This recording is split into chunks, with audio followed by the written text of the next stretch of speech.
Buenas, mi nombre es Antonio José Garzón y voy a presentar el trabajo titulado El efecto del altruismo en la vacunación contra el COVID-19 que he realizado junto a Luis Ángel Hierro, David Patiño y Pedro Atienza de la Universidad de Sevilla y David Cantarero de la Universidad de Cantabria. El trabajo surge, o esta investigación surge, de la observación de la existencia de distintas tasas de vacunación contra la COVID en distintos países y por tanto queríamos buscar una explicación a qué podía determinar esas diferencias en esas tasas de vacunación. Los factores más explicativos desde el punto de vista teórico pues eran, por un lado, desde el lado de la oferta, pues la disponibilidad de vacunas, obviamente, y por el lado de la demanda, pues por un lado, la confianza que tengan los ciudadanos en el gobierno y en el sistema sanitario o las probabilidades de contagio. Pero nosotros, de la observación de ver que en distintos países europeos, los países mediterráneos con una cultura social más desarrollada o más arraigada,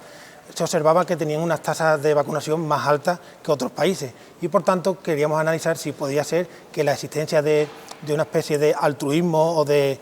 afecto hacia el resto de la sociedad podría también afectar a esas tasas de vacunación, ya que la vacunación en realidad genera una externalidad al resto de la sociedad tratando de contener la pandemia, ¿no? Por tanto, ese sería el objetivo a analizar del trabajo. ¿Cuál es la estrategia empírica que realizamos? Pues, en primer lugar, definimos solamente o utilizamos únicamente los países de la Unión Europea para eliminar los posibles factores de oferta de distinta disponibilidad de vacunación, ya que la oferta de vacunas a nivel europeo fue llevada a cabo de manera supranacional y por tanto todos los países tuvieron acceso inicialmente a la vacuna en el mismo momento. Por tanto, las distintas tasas de vacunación estarían más bien explicadas por la parte de la demanda que por la parte de la oferta. Lo siguiente era definir el altruismo. Obviamente no existe una variable que sea altruismo y por tanto lo que hicimos buscar una variable proxy que representara ese altruismo y consideramos que una buena variable proxy era el número de trasplantes o de donaciones de órganos por cada 1000 habitantes, de manera que aquellos países con más trasplantes y más donaciones pues serían países donde el altruismo sanitario sería mayor. Así que utilizando esta variable como variable explicativa del altruismo realizamos dos regresiones distintas o dos métodos de regresión distintas, uno con una regresión de sesión cruzada donde en cada mes utilizamos el nivel de vacunación por cada país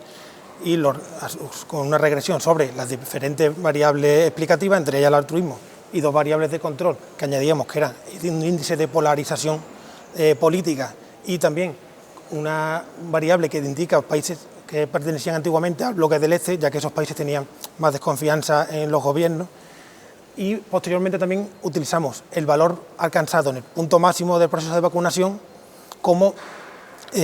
también variable dependiente en lugar del nivel de vacunación por cada mes. Y eso pues lo estimamos pues, a través de un método de regresión por mínimos cuadrados ordinarios.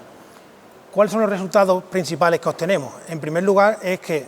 existe una relación positiva entre la variable proxy del altruismo, que en este caso es el número de trasplantes, y la tasa de vacunación, de manera que aquellas sociedades, o aquellos países, perdón, con una mayor tasa de vacunación están relacionados con países con un nivel de altruismo también más alto, con mayor nivel de trasplantes por cada 1000 habitantes. Además, observamos que los países que tienen un mayor nivel de polarización política tienen un menor nivel de vacunación, al igual que también aquellos que pertenecían a los países del antiguo bloque del Este, que incluso teniendo en cuenta la polarización y su nivel de altruismo, también presentan niveles de vacunación en general más bajos. Cuando hacemos el análisis mensualmente, vemos que en los primeros meses estos factores del altruismo, que por tanto representan la demanda, no tienen un impacto significativo sobre la vacunación, porque en este caso dependen más de la velocidad en la que se implantan posiblemente los procesos de vacunación que por la demanda. Pero a partir de agosto de 2021 sí empezamos a obtener que la tasa de vacunación se relaciona positivamente con ese nivel de altruismo y además estadísticamente significativo. ¿Qué ¿Qué implicaciones tienen estos resultados? Pues, en primer lugar, que si se quieren obtener altas tasas de vacunación en un proceso como la vacunación contra el COVID, es importante fomentar o llevar a cabo campañas de concienciación que fomenten o estimulen el altruismo sanitario. Por otro lado, es cierto que en los primeros meses, si queremos una rápida implementación, lo importante en este caso sí es los factores de oferta más que los factores de demanda, pero sí a largo plazo se alcanzarán mayores niveles de vacunación en aquellas sociedades donde haya ese mayor nivel de altruismo sanitario, entre otros factores. Y por último, es importante tener en cuenta que aquellas sociedades o países con alta polarización política acaban alcanzando niveles de vacunación inferiores independientemente de su nivel de altruismo. Por tanto, la polarización política no es una ayuda para las campañas de vacunación.